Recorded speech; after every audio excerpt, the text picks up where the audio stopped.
This video is brought to you by Squarespace. From websites and online stores to marketing tools and even analytics, Squarespace is the all-in-one platform to build a beautiful online presence and run your business. Welcome back, everyone. In this video, we're going to talk about color. I want to bring up a discussion that I'm going to continue through a few videos. I want to talk about a project that I'm personally working on. And before we get cooking here, I want to share some stuff with you. This is a guy I've been studying a lot lately. This is Ernst Haas. Two books highly recommended that you guys should check out are these. This one's called Color Correction. I think this one may still be in print. This is a Steidl book. And then this is the newer one. This is on Prestel. This is New York in Color. Ernst Haas was a mid-century photographer. This is clearly mid-century, 1952 to 1962.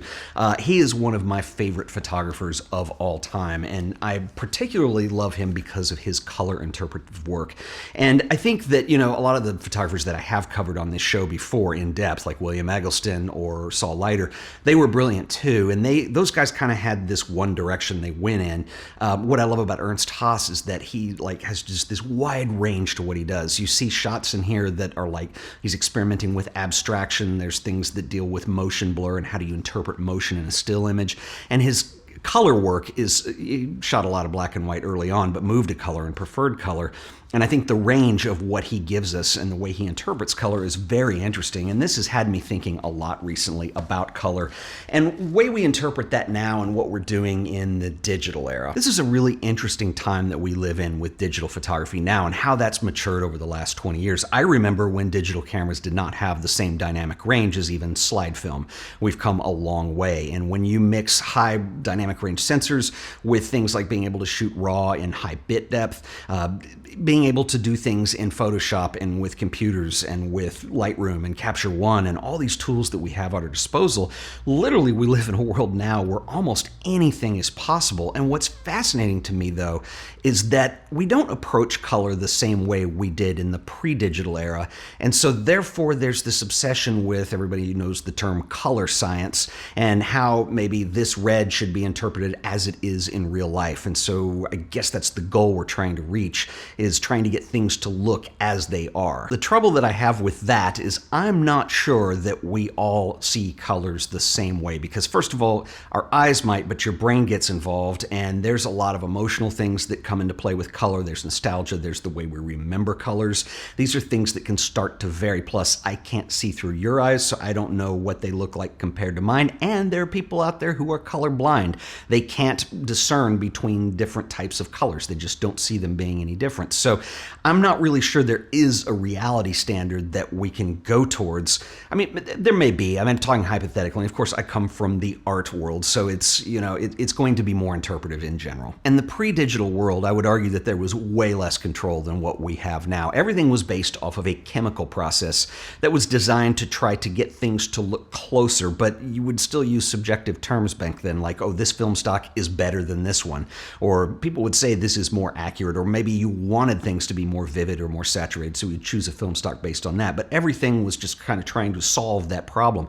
The other thing, and I feel very fortunate to have lived in both the pre-digital age and now the digital age, is that it wasn't perfect, and there was a lot of frustrations that came with that from time to time. For instance, if you took your film to the lab and for whatever reason one day one of the temperatures may have been off, or some stony was developing your film and didn't know what they were doing. Anyway, there were times where you would get your film back and you'd have a lovely purple cast on your Kodachrome, and it just wasn't done right. Now, it was never the end of the world. There were ways to compensate for that when you would go to the printing stage, but it was just a very different time and a lot less specific in the technical details of what we're able to do now. But the whole thing was much more of an interpretive process. Are the colors working right together for this composition, for this image? We see this in Haas's work. We see this in Saul Leiter's work. It's not going for accurate reproduction of what the eye sees in the real world. It's going for more of, does this work in a cohesive way within this image? Today, of course, we have a very different process of going for technical accuracy.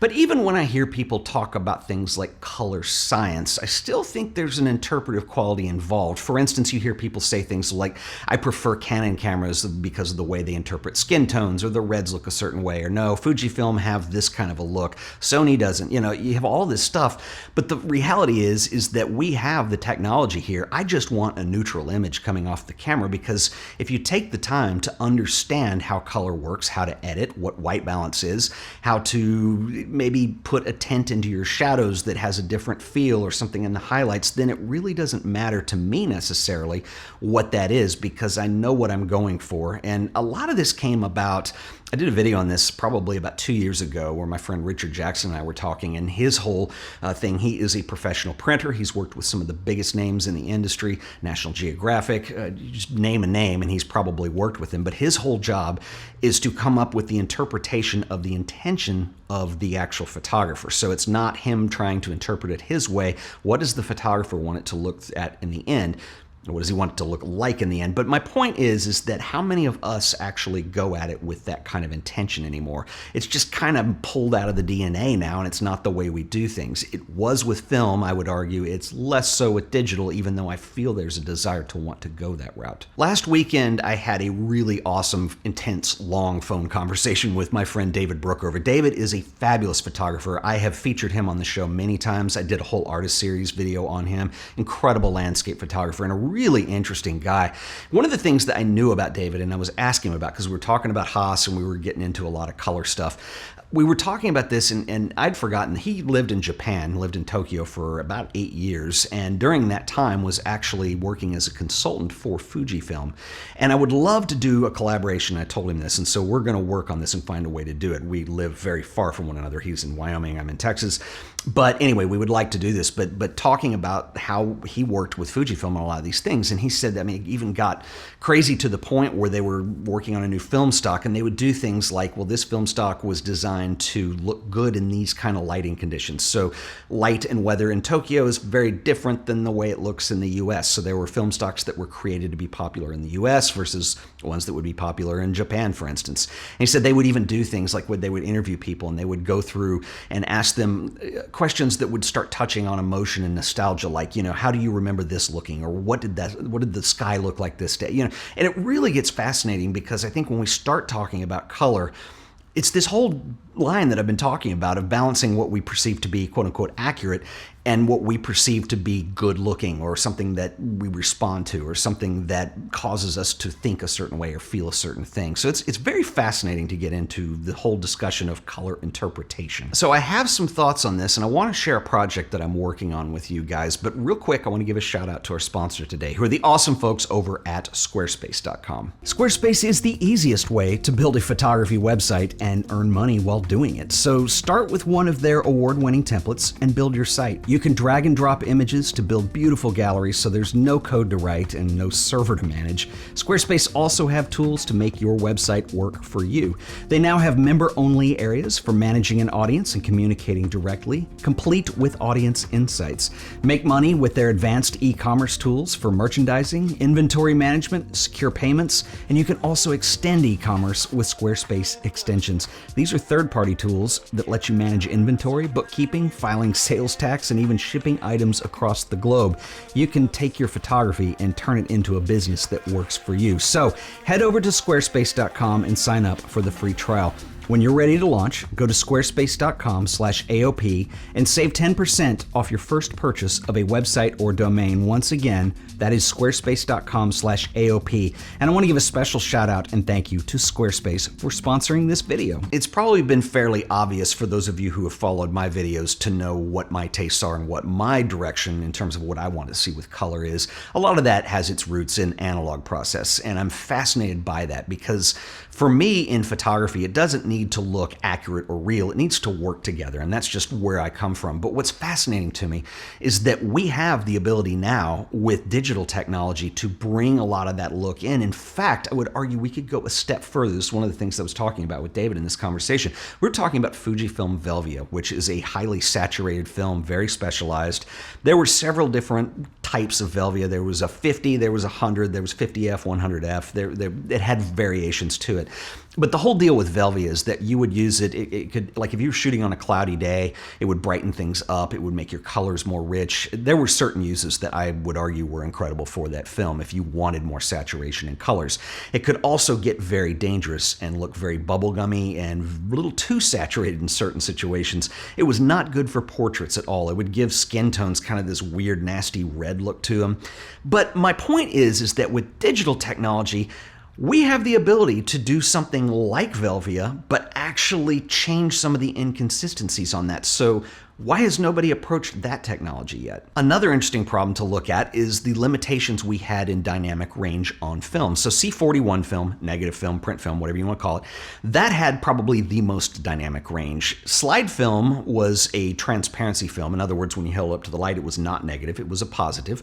And it had the least amount of dynamic range. In fact, I think some films usually had 5 or 6 stops to them. So you would swallow shadows really easily. You would blow highlights really easily. It wasn't very versatile, but required a lot of deliberation from the standpoint of the photographer to use that correctly and to not have something that looked overexposed or weird or underexposed or too dark. So we have gotten away from that completely. I mean, cameras we have now will shoot still photos with way more dynamic range than we ever had with film.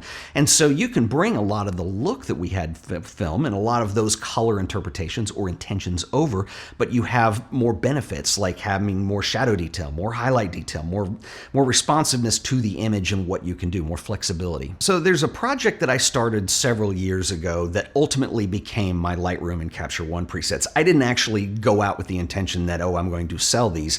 They were just designed for me to start understanding color, and I was going for something that was a specific look. Ernst Haas was a huge inspiration in that project, and I wanted to start developing presets that I could use in a very different way than what we normally see in Lightroom presets. And so presets is probably not the right name for them because I actually did those as color profiles. So what I was doing is working in Photoshop because Photoshop gives you way more advanced tool set than what we have in Lightroom or Capture One in terms of adjustment layers, masking, so on and so forth. And so within Reason, what you can do is you can make edits to a specific image. You can export that as a color profile.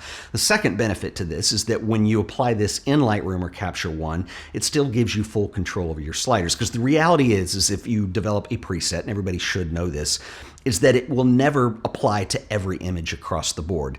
You might have images that are taken in sunlight. Maybe you have images that were taken at sunset. You have images that were taken on a rainy day, cloudy, or you're in ambient low light in somebody's house. And so there's so many variables that go into that it's hard to create one preset that's going to work. But if I can create a color look and then have that applied, it's more like working with film and then having the ability to edit. Now, I did not do those as film presets. I used inspirations like Saw Lighter, Ernst Haas. Some of their names are in some of the presets, so you'll know them when you see them.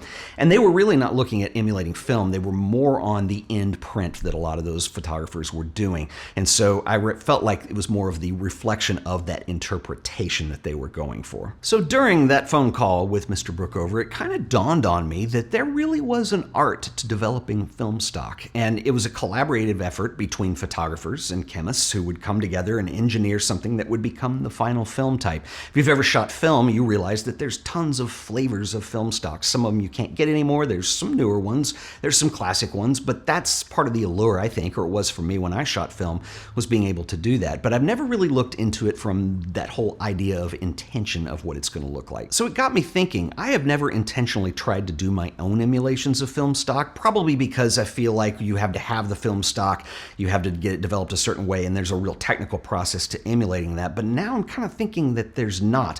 If we get the nostalgia back involved, I remember shooting Fujifilm Provia a lot. I loved that film stock. I remember there were Kodak stocks that I liked.